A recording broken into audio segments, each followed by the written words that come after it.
تخيل معايا كده، يبقى عندك أسنان قوية تعيش العمر، ريحة نفسك حلوة، تركيباتك صحية وجميلة. تخيل إن التهابات اللثة هي العدو الصامت اللي بيمنع كل ده. تخيلت؟ تعالوا بقى نعرف التهابات اللثة من أول حرف لآخر نقطة. يلا بينا.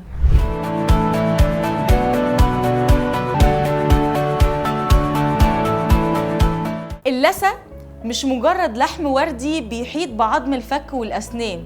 اللثة دي الدرع الواقي اللي بيحافظ على عظم الفك زي ما جلدنا بيحمي جسمنا. ولا التهابات اللثة مجرد حبة نزيف في فرشة، ده إنذار بيوضح ليك إن في حاجة مش مظبوطة موجودة في المكان. خلونا نبدأ نعرف مع بعض إيه أهم أسباب التهابات اللثة.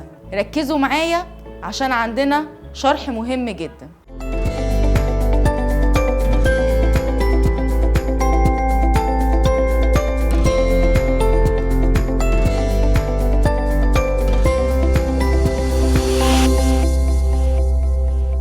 السبب الأساسي لالتهاب اللثة هو تكون البايوفيلم. عبارة عن إيه البايوفيلم؟ عبارة عن طبقة رقيقة جدا بتترسب على سطح الأسنان وبتبدأ تتجمع فيها البكتيريا تسبب الالتهابات. خلونا نعرف مع بعض إيه هي مراحل تكون البايوفيلم. أول مرحلة هو تكون الغشاء المحيط بالسن. خلال 2 ل5 دقايق من غسيل الأسنان بيبدأ يترسب اللعاب على سطح السن مليان بجلايكوبروتين. هدفه الأساسي حماية سطح المينا، بس كمان بيساعد على التصاق البكتيريا بسطح السن. وبعدين بتيجي مرحلة التصاق البكتيريا الأولية. خلال 2 ل4 ساعات بتبدأ تترسب البكتيريا على سطح السن وتكون بؤر بكتيرية صغيرة قوي. بعد كده تيجي مرحلة تكوين المستعمرة. خلال 24 ساعة البكتيريا تلم العيلة وأصحاب العيلة وأصحاب أصحاب العيلة وتترسب على سطح الأسنان. يبدأ يتكون طبقة البليك اللي لسه رقيقة وشفافة. بعد كده يبدأ يحصل نضج للبكتيريا، ومش بس تكون بكتيريا عادية، لأ، بتبدأ تكون بكتيريا عدوانية تبدأ تسبب لينا التهاب وريحة مش لطيفة. لحد المرحلة دي غسلت أسنانك الأمر هيكون مستقر وهتقدر تشيل طبقة البليك اللي اترسبت على سطح الأسنان.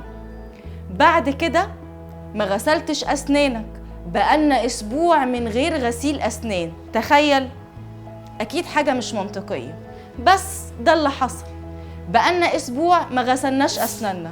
هيبدأ يحصل نضج جديد للبكتيريا، ومش بس كده، هيبدأ يحصل فيها تكلسات، فتبدأ تتحول من مجرد بليك على سطح السن لترسبات جيرية أو كالكلس.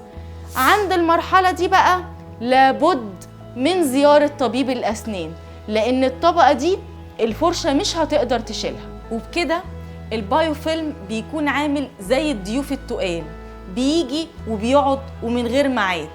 فرشتك ومعجونك هما البادي جارد بتوعك اللي بيقدروا يشيلوا طبقة البليك دي ويمنعوا تكونها.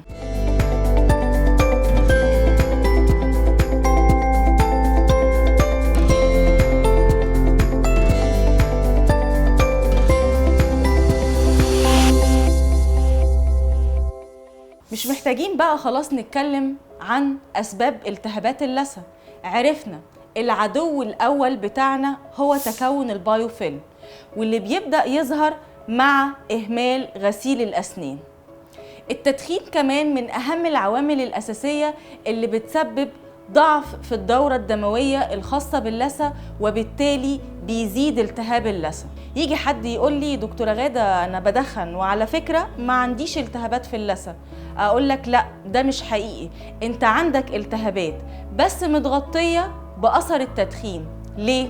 لأن التدخين بيسبب ضيق في الشعيرات الدموية والأوعية الدموية بتاعة اللثة، وبالتالي مش هيظهر عرض نزيف اللثة عندك، ولكن ده مش معناه ان احنا ما عندناش التهابات، لا، عندنا التهابات وشديدة، ولو استمرينا على التدخين هتبدأ تنتقل الالتهابات من اللثة للعظم وتعمل لينا تآكل في العظام، واللي بعد كده للأسف هيسبب تخلخل في الأسنان وفي الآخر فقدان للسن.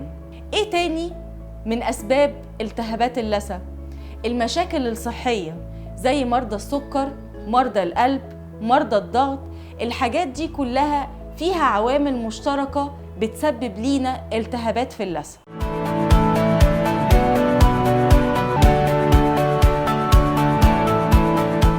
ايه اهم اعراض التهاب اللثة؟ زي ما قلنا النزيف، نزيف مع الفرشة والمعجون، نزيف وانا باكل التفاحة، نزيف على المخدة لما بصحى من النوم، وده في أسوأ الظروف. ايه تاني؟ التهاب اللثة زي ما اتكلمنا بيبدأ ينتقل للعظام المجاورة ويبدأ يسبب لينا تآكل في عظم الفك، ولما يبدأ يحصل هبوط في عظم الفكين بيبدأ يحصل تخلخل للأسنان، ولو الخلخلة استمرت لحد ما وصلنا درجة ثالثة للأسف بنفقد السن. عزيزي المريض، لازم تكون عارف إن علاج التهابات اللثة مش كله على دكتور الأسنان، 50% عليك 50% على الدكتور. ليه؟ الدكتور هيعمل اللي عليه، هنبدأ نعمل إزالة للرواسب الجيرية، هنبدأ نعمل كحت للجيوب اللثوية. لو انت ما حافظتش على الوضع ده هيبدأ يتجمع البيوفيلم تاني، والبكتيريا تيجي تاني، والبليك يجي تاني، والترسبات تحصل تاني. ايه دورك؟ المحافظة على ما توصلنا إليه.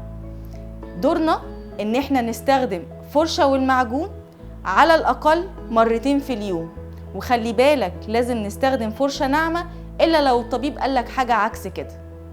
ممكن كمان نستخدم مضمضة مضادة للالتهاب، محافظة على سطح السن، أنواع المضمضة كتيرة نبقى نتكلم عليها مرة تانية. وبالتالي حفاظنا على صحة الفم مش بس عن طريق زيارة طبيب الأسنان، لا، عن طريق الاهتمام في البيت بالعناية بصحة الفم.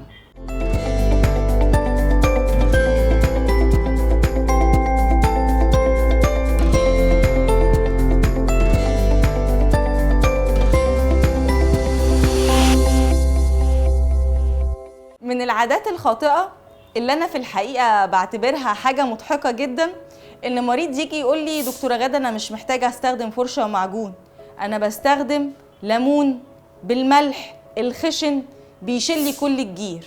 عندك حق، هو هيشيل الجير بس هيشيل الأسنان معاه، لأن الليمون بيئة حمضية هتبدأ تعمل تآكل في سطح مينا السن، وللأسف مش هتشيل الجير وبس، هتشيل سطح المينا كمان معاها. حد تاني يقول لي دكتور غادة أنا بستخدم فرشة قوية جدا عشان كل النزيف ده يختفي. مش صح، لازم نستخدم فرشة ناعمة ونكون حنينين مع اللثة عشان نحسن الدورة الدموية فيها. استخدام فرشة قاسية أو استخدام اتجاهات خاطئة في تفريش الأسنان بيضر اللثة مش بيفيدها. حد تاني يجي يقول لي دكتور غادة خلاص أنا غسلت أسناني وما زال النزيف مستمر، بقالي يومين 3 ومفيش فايدة. هو أنت فاكر اللي عملته على مدار سنين هيختفي خلال يومين؟ إحنا محتاجين من أسبوع ل10 أيام على الأقل عشان يبدأ نزيف اللثة ده يقل. فإحنا نزيف اللثة هيكون عالي وهيبدأ يقل بالتدريج لحد ما يختفي كلياً مع اكتمال أسبوعين، مع شرط الاهتمام الدوري اليومي بغسيل الأسنان، ما نفوتش يوم. حد تاني يجي يقول لي أنا هستخدم قرنفل، القرنفل مضاد قوي للالتهاب. عندك حق، وعلى فكرة في مضمضة أسنان بيتحط فيها قرنفل لأن فيها مادة قوية مضادة للالتهاب، ولكن القرنفل لوحده ما ينفعش، لازم نهتم بالغسيل اليومي بالفرشة والمعجون، هو ده الأساس. حد تاني يجي يقول لي أنا هكتفي إن أنا هستخدم المضمضة بس، ده خطأ جدا، لأن الأهم هو الغسيل بالفرشة والمعجون. المضمضة وأي حاجة تانية مصاحبة ما هي إلا دواعم جانبية لغسيل الأسنان بالفرشة والمعجون، مش الأساس. وخلي بالك المضمضة اللي نستخدمها لازم تكون خالية من الكحول عشان ما تسببش جفاف للفم. حد تاني يجي يقول لي دكتور غادة استخدام الفحم جيد جدا للأسنان، أو ممكن كمان استخدم رملة، الرملة قوية جدا وهتشيل لي كل الجير. في الحقيقة استخدام الفحم أو الرملة احتمال فعلا يشيل الجير، بس هو كمان هيشيل سطح مينا السن معاه، لأن هو مش قادر يفرق فين الجير وفين مينا السن. طب حد يقول لي على فكرة دكتور غادة أنا بشوف معاجين كتير للأسنان فيها أصلا فحم، اشمعنى بقى؟ الفحم المستخدم أو السيليكا أو الرمل المستخدم في معاجين الأسنان ليها حبيبات بحجم خاص جدا مش بيسبب خشونة لسطح مينا الأسنان، وبالتالي بيقدر إن هو يشيل جير الأسنان من غير ما يسبب تغير في سطح المينا.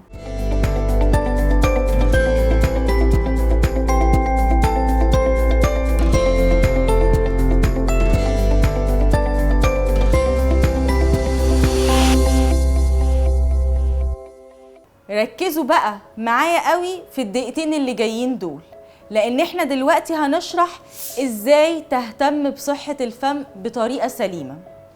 اول حاجة الغسيل اليومي للأسنان. الفرشة لازم تكون ناعمة، ونغسل سناننا مرتين في اليوم، مرة قبل ما ننام ومرة أول ما نصحى من النوم، ولو قدرت يا سيدي زود واحدة في نص اليوم. واحد مهمل بقى يجي يقول لي صدقيني يا دكتور غادة مش هقدر أغسل سناني غير مرة واحدة بس في اليوم، ظروف شغلي مش هتسمح لي غير بكده، أعمل إيه؟ يبقى اغسل سنانك قبل النوم. اشمعنى؟ لأن دي اللي هتشيل ترسبات الأكل على مدار اليوم، فطار، غدا، عشاء. لازم ننظف أسناننا قبل ما ننام عشان ما نسيبش بواقي طعام للبكتيريا تبدأ تشتغل عليها. نغير فرشة السنان كل قد إيه؟ الصح إننا نغيرها كل 3 شهور، أو لو لقينا شعيرات السن خصمت بعضها لازم نغير الفرشة. طيب لو أنا بقى حد مثالي ومش عايز أسيب تنتوفة بكتيريا، يبقى بالإضافة للغسيل بالفرشة والمعجون هتحتاج تستخدم الخيط مرة واحدة على الأقل في اليوم، لأن الفرشة والمعجون في بعض الأحيان مش بتقدر تنظف فضلات الطعام ما بين الأسنان. الخيط الطبي هو اللي بيقدر، وممكن نستعيض عن الخيط الطبي العادي بالخيط الطبي المائي، وده جهاز متاح في الصيدليات.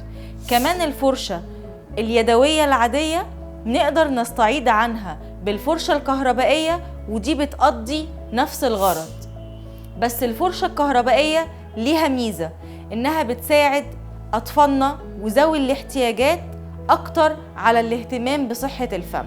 وأهم حاجة بقى الزيارة الدورية لطبيب الأسنان مرة كل 3 شهور، 6 شهور، سنة. طب الأمر ده هيتوقف على إيه؟ هيتوقف على مدى سوء حالة المريض. لو المريض ده عنده احتمالية كبيرة لحدوث التهابات اللثة بنسميه high risk patient، المريض ده لازم يزور طبيب الأسنان كل 3 شهور وما يتأخرش. لو مريض عادي الطبيعي إن احنا نزور طبيب الأسنان مرة كل 6 شهور. ولو ترسبات الجير عندك قليلة قوي والتهابات اللثة مش كتير، تقدر تزور طبيب الأسنان مرة واحدة في السنة. وزوروني كل سنة مرة وما تنسونيش بالمرة.